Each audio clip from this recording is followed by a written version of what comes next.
padapap. Jedu si tak v klídku, dodržuju 90. Co ale pak nevidím, v dálce policejní hlídku.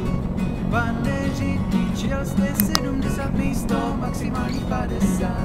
Já za to ale nemůžu, protože v Česku chybí značky.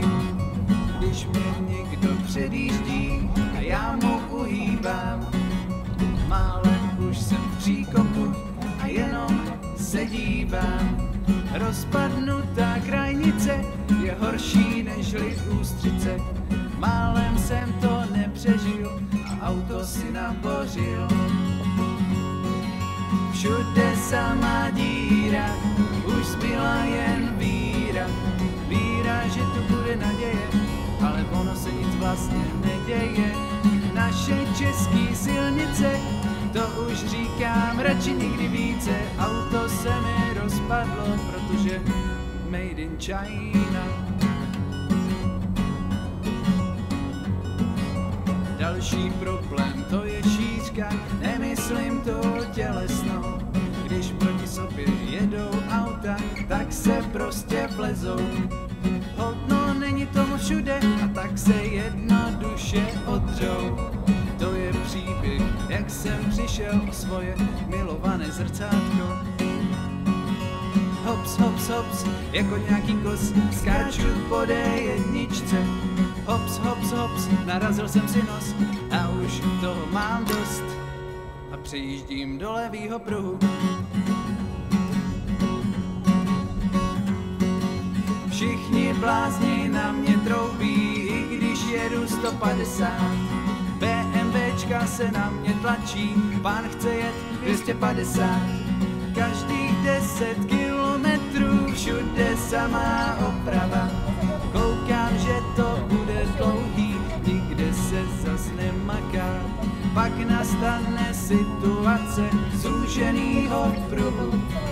Lidi, co se snaží předjíždět, nejsou mého druhu. Vždyť si málem poškrábou auta, jak je to tam úzký. Kouknu mu na SPZ-ku, to je ale hezký. Je to Pražák, tak už se ničemu nedivím.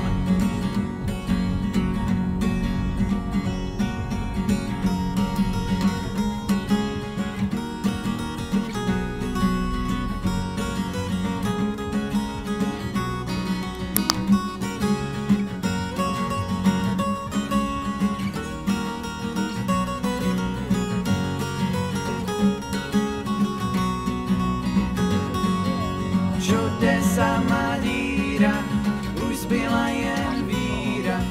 Víra, že tu bude naděje, ale ono se nic vlastně neděje.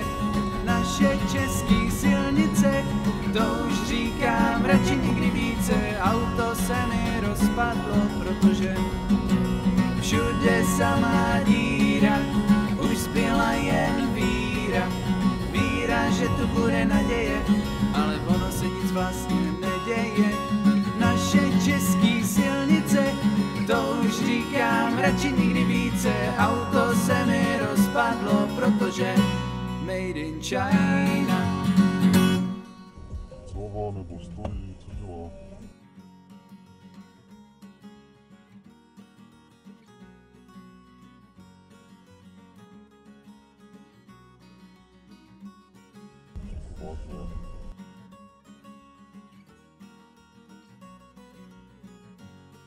Za prdele.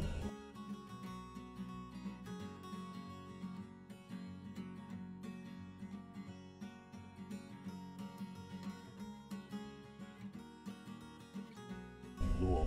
Slyší. Musíš co lidi píču. Je to ve píče, ale bude to píče. Poser, vole, píče jedna, vole. Nevím, vole, jestli tam jak píče. Všude samá díra, už zbyla jen víra. Víra, že tu bude naděje, ale ono se nic vlastně neděje.